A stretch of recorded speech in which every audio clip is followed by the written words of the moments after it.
Vanakkam Deva and everyone. Wonderful to be with you. Om Sahana Vavatu Sahana Bhunaktu Sahaviryam Karavavahai Tejasvinavadi Tamastu Ma Vinvishavahai. Om Shanti, Shanti, Shanti. And we'll share the screen here.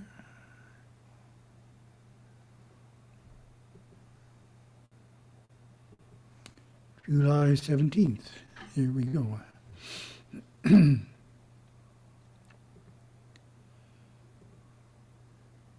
First topic is a publisher's desk. Essential ingredients for a powerful puja. Publisher's desk from 2021. Pondering the mystical elements and knowledge behind Hinduism's major form of temple worship. Little cooking comparison.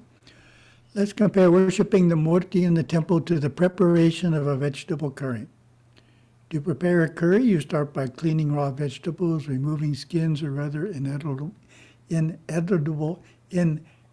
parts, and cutting all to size.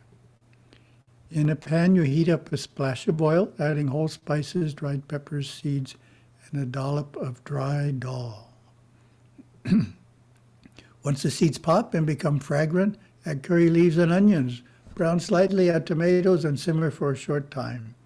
Next, add salt, spice powders, such as turmeric and curry powder, and simmer a bit more. And finally, add raw, steamed, boiled, baked, or fried vegetables and cook until complete. As any good cook will attest, lots of ingredients are required to turn a bland vegetable into a tasty curry. Such a dish feeds our body while our soul is nourished by puja in the temple. So lots of different ingredients in a traditional Indian meal. For puja to be powerful, a known process must be followed and a number of important ingredients need to be present.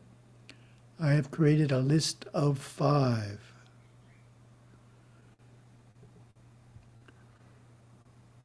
What do you think are the most important ingredients for a powerful puja?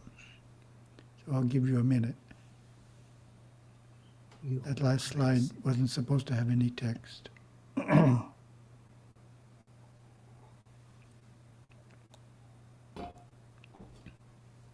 Fix it for tomorrow. So I came up with 5. These are the ingredients that really cause a puja to be powerful, not just ordinary.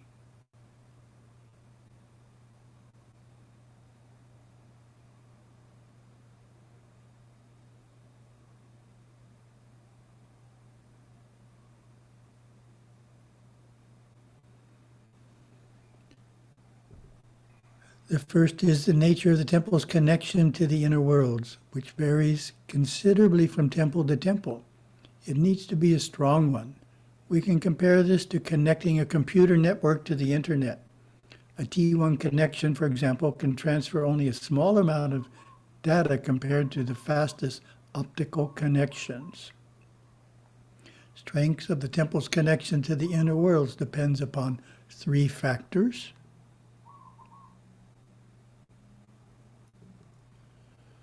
1, whether it was founded a connection with a vision of the deity. That makes it a lot stronger. 2, the number of years it has maintained devout pujas without a break. And 3, the number and strength of pujas performed each year. So that's the connection. How strong a connection does the temple I'm thinking about have to the inner worlds?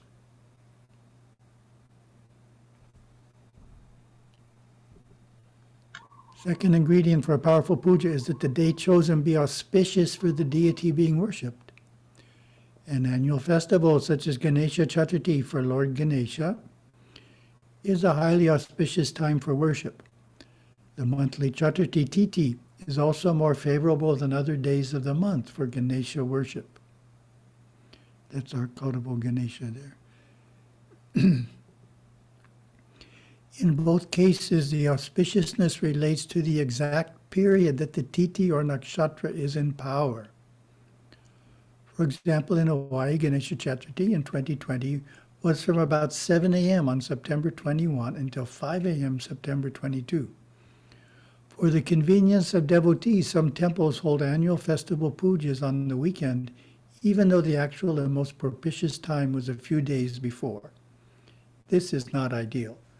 So if it's a very important puja to you, you want to attend it during the precise time. And the time is not a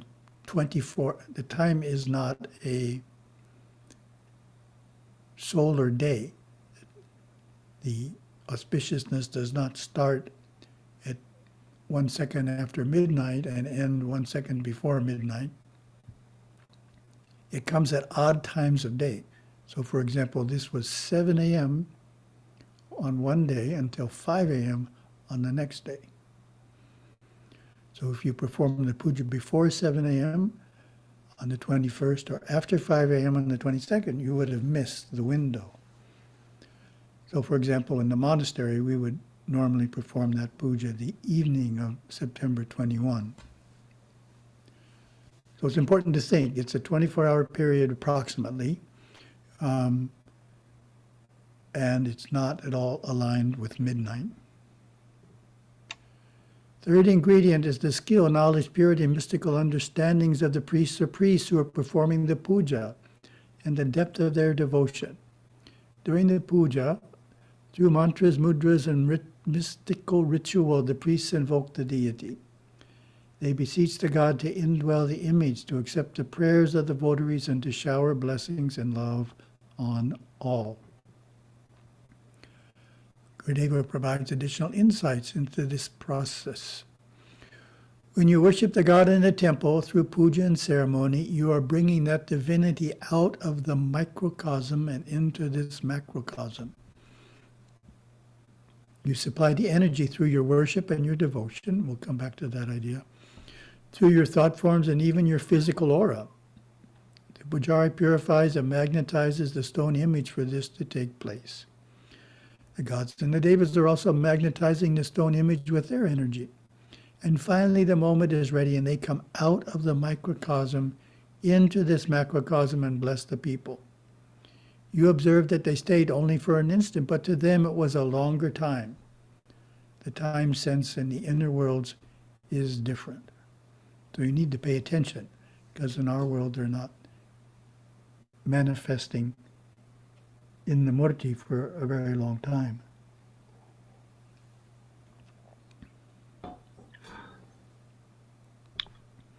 A trend in modern Hinduism is to conduct pujas in languages other than Sanskrit. One justification for this is that devotees will be able to understand what is being chanted. Of course, this idea is not supported by the Vedas and Agamas, the two scriptures that are the source of the mantras. Traditionally, all mantras are only chanted in Sanskrit. It is my experience that pujas using a regional language do not generate the power they do when Sanskrit is used.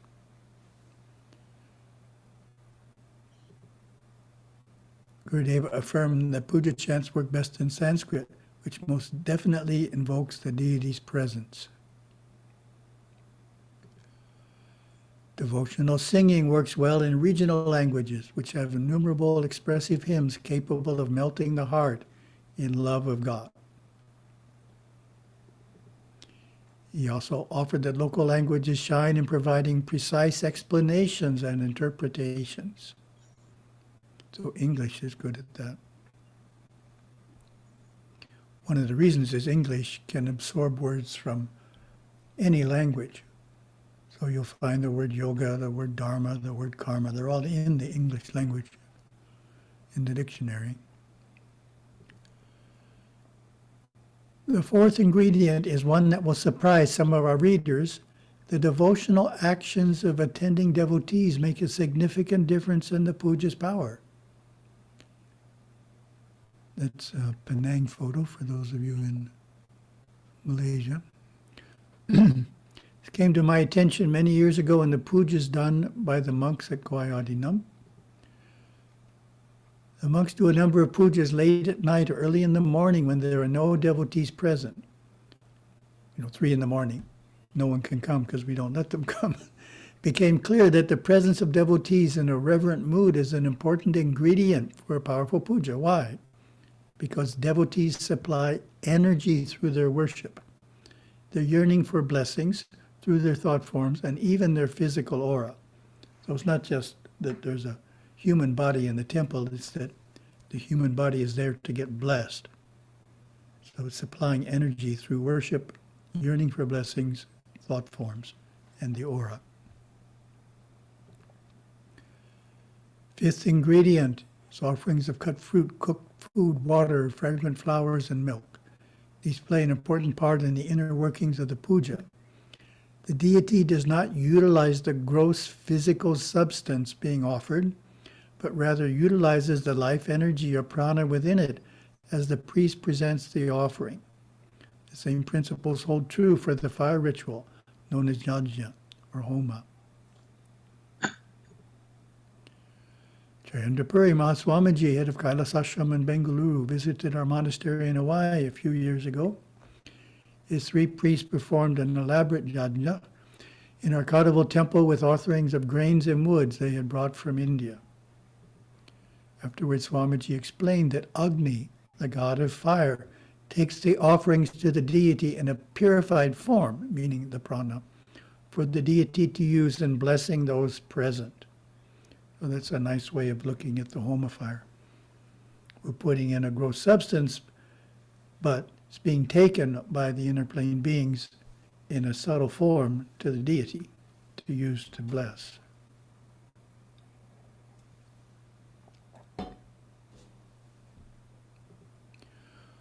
When the 5 ingredients described above are all present in a puja, that ceremony is definitely going to be a powerful event in which significant blessings come forth from the inner worlds.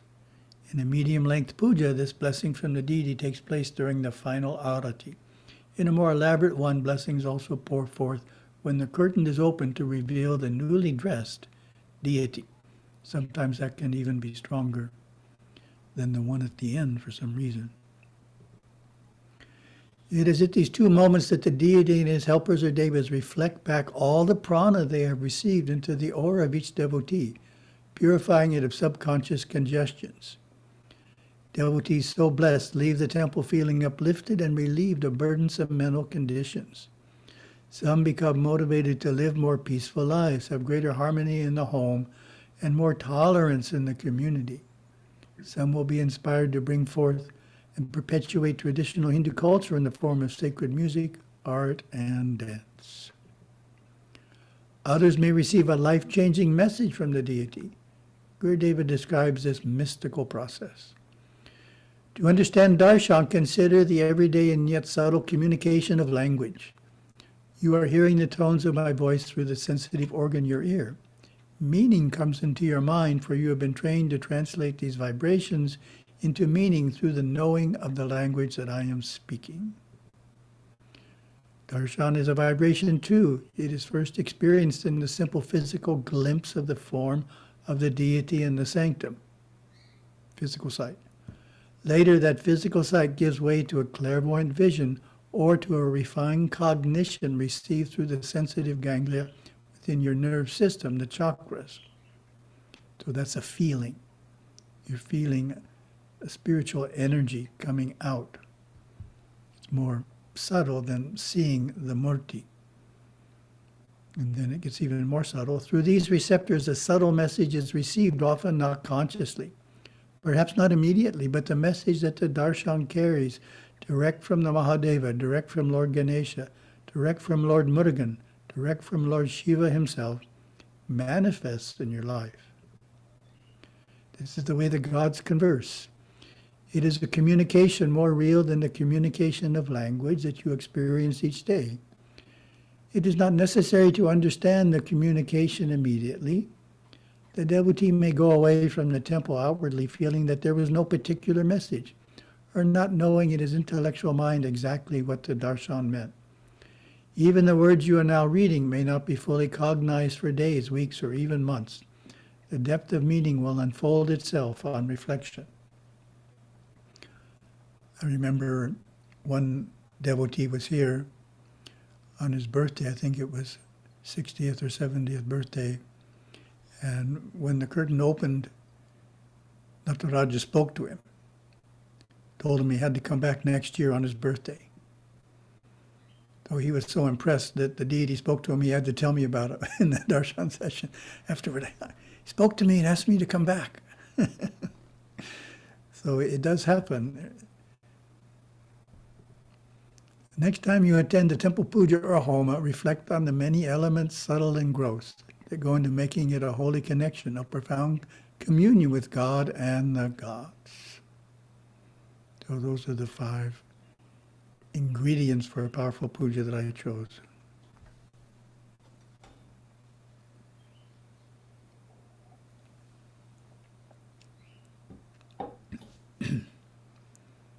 And we have our second topic.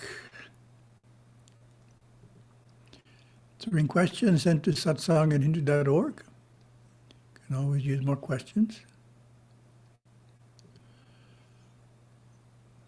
Trust. Trust is almost a buzzing, trendy word in self-help, healing topics. But it seems quite a slippery slope between healing and learning to trust again, learning a lesson, moving on, and not repeating the mistake. Please share your thoughts about trust. Well, that's a big subject. And I just chose one aspect of it to answer. And that's found in the Thirukkural, chapter 51, Testing and Trusting Men. So I chose 3 verses, and then a comment on them.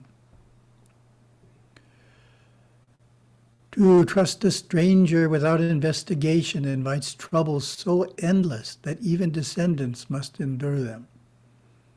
So you're messing up future generations of your family if you do that.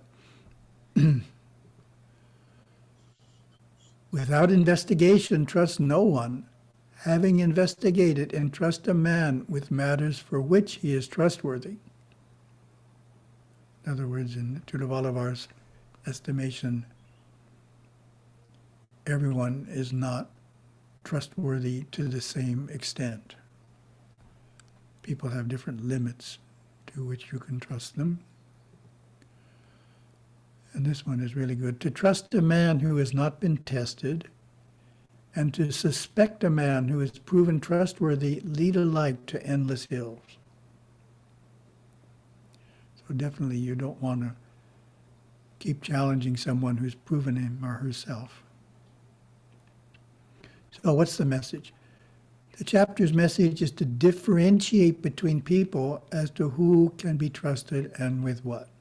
We don't want to approach everyone the same. We need to differentiate and realize that people differ in their trustworthiness.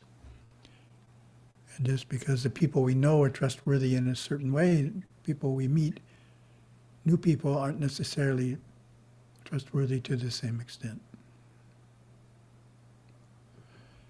Next one's an interesting question. What exactly are you experiencing when you're not experiencing thoughts? We're so used to thinking. What's going on if we're not thinking? Oh, the answer. It depends on what you were doing. For example, if you're watching a beautiful scene in nature, then that is what you are experiencing. In other words, you're not thinking, you're just looking at something beautiful, and because it's beautiful, it temporarily subdues the thought process. If you are meditating on the energy in the spine, then you are experiencing that. If you're doing that effectively, then again, the thought process is temporarily suspended. But what they may be wondering is, the person who asked the question, if you are meditating on pure awareness, aware only of itself, that can be compared to being the eye, but not seeing anything. Or being the ear and not hearing anything. In other words, you are alert, but the mind has no content. It's an alertness, ready for content, but it hasn't chosen any content yet. So alertness, I think, is a good word. And our third topic, as usual, is character. Frugality, which is the 25th character quality from our workbook. Frugality is getting, well, it's in the consciousness of ecology these days. Not wasting resources, recycling, etc. How would you define frugality?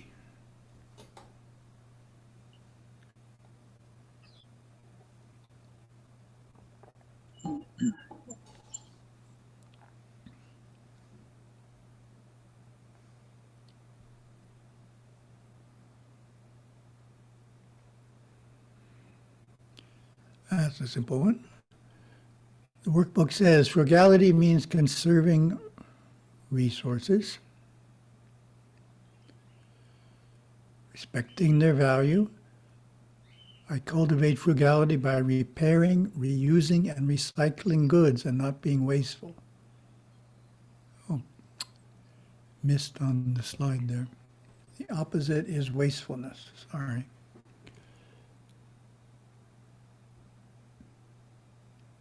All devotees are frugal and resourceful, avoiding waste and conserving nature's precious resources. Read that again. All Shiva's devotees are frugal and resourceful, avoiding waste and conserving nature's precious resources. They wisely store 3 to 12 months supply of food according to their family's means. So I remember when Gurudeva wrote that decades ago, the idea of storing food seems so unnecessary to most devotees, but with COVID and shortages, and now we've got other kinds of food supply problems, makes more sense, right? It's good to have a store of food that won't spoil, of course, that will last a while in your house, depending on what you can afford and how much room you have. But it's definitely proven out. Monks buy 3 months of bulk items at once. Big 50-pound bags of rice and dal and things like that come in. They have to be shipped in from California. So we always have a good supply. Plus we have our garden is out there for lots of our vegetables just are grown in the garden. 10th yama is mitahara, moderate appetite. Similarly, mittavyayan is little or moderate spending, being economical or frugal, and mittasayan is sleeping little. Gorging oneself has always been a form of decadence in every culture and is considered unacceptable behavior. So frugality does relate to being moderate. In describing the ideal beliefs of environmentalists, Gurudeva wrote, I believe mankind must rediscover the value of frugality, avoid waste, implement sustainable systems of non-polluting farming, manufacturing, and energy production to enable future generations to meet their needs. Simplicity of life fosters inner freedom and outer sustainability. So in Hawaii, we have very ambitious goals for generating electricity from renewable resources, they're called. Because otherwise we have to ship in petroleum from thousands of miles away, which is not very cost efficient and which is very polluting. So we're very far along, considering most of the U.S. in having renewable resources as our source of energy for electricity. Comparing the actions of one who is frugal to one who is wasteful.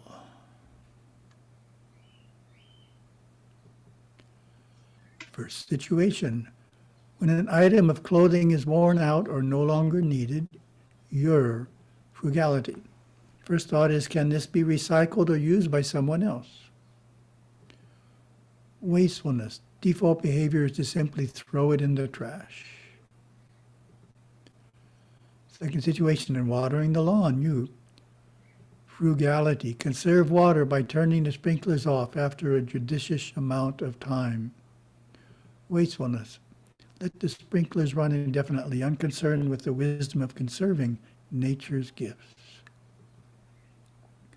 Third situation, when a tool or kitchen implement breaks, your frugality, first thought is to find a way to repair it. Wastefulness, first thought is to discard it and buy a new one. Reflection, take a moment to identify a few ways in which you could improve in frugality.